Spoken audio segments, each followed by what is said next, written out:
It is Wednesday, March 19th. Here is your evening news rundown. This is going to be about 5 or 6 minutes in length. It was a busy news day.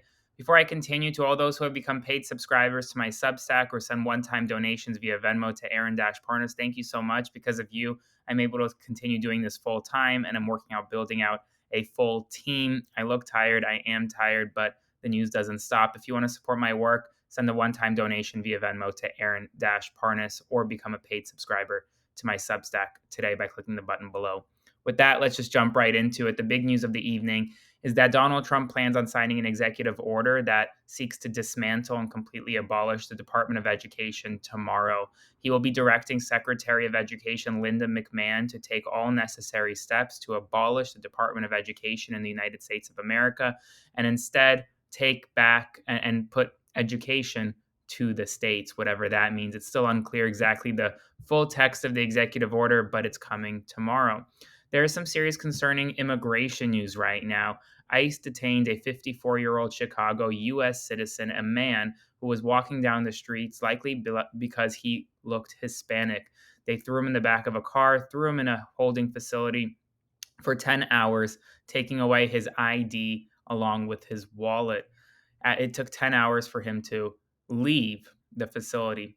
In addition, according to a French newspaper, a French researcher was attempting to enter the United States. He has no criminal history, did nothing wrong, but was expelled because after border agents looked through his phone and saw critical comments of the Trump administration, where he shared his personal opinions about the Trump administration, well, they decided to not let him in to the country. Of course, that's the United States' prerogative, but it's pretty telling that that's why that they chose not to let him in.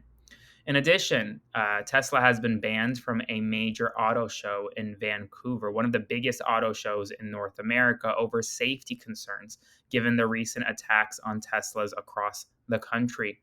Moreover, Caroline Leavitt was fact checked today at a press briefing where she claimed that Judge James Boasberg, the judge responsible for the Alien Enemies Act decision that the Trump administration disregarded, well, she claimed that he was a Obama appointee. That was wrong. He was actually appointed first to the bench by President George W. Bush, a Republican, back in 2002, and then was elevated to the federal bench by President Obama, but was confirmed by 96-0, a unanimous confirmation. All Republican senators at the time voted for Boasberg's confirmation.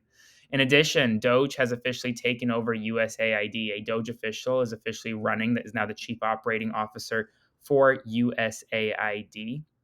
That's not all. According to the New York Times, Elon Musk is actively donating to members of Congress who file articles of impeachment against federal judges. And just today, Brandon Gill, a Republican from Texas, filed articles of impeachment against Judge Boasberg.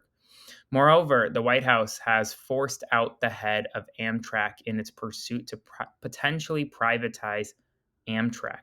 There was significant economic news today as Jerome Powell, the chairman of the Federal Reserve, held a press conference where he said that he will be reducing the 2025 GDP growth projection from 2.1% back in December to just 1.7% now, raising expectations for increased inflation and raising the likelihood of unemployment going up to about 4.4%.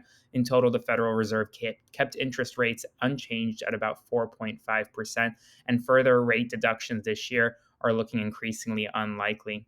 Donald Trump spoke with President Zelensky today for about an hour, and the two of them had what appeared to be a gracious phone call. But the White House did say that Trump told President Zelensky that he suggests U.S. ownership over Ukrainian power plants to ensure security. Now, that's a little complicated because if the United States owns these power plants and Russia attacks the power plants, is Russia attacking the United States?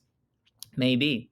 Today, the Trump administration cut off $175 million in federal funding to the University of Pennsylvania over a transgender swimmer that competes at the school. In addition, Donald Trump has put his name on a sign near the Susquehanna River Bridge, despite the fact that the project, the bipartisan infrastructure bill that is funding that bridge repair, was actually signed into law by President Biden. Folks, that's all the news right now. It was a busy news afternoon. I'm sure it'll be a busy news evening. I'll be doing an exclusive paid subscriber only live potentially tonight, but if not, definitely tomorrow or Friday. So stay tuned on exact details for that. on my Substack. As always, if you want to support my work, become a paid subscriber to my Substack by clicking the button below or sending a one-time donation via Venmo to Aaron-Parnas. And I'll see you all in the morning bright and early. So take care.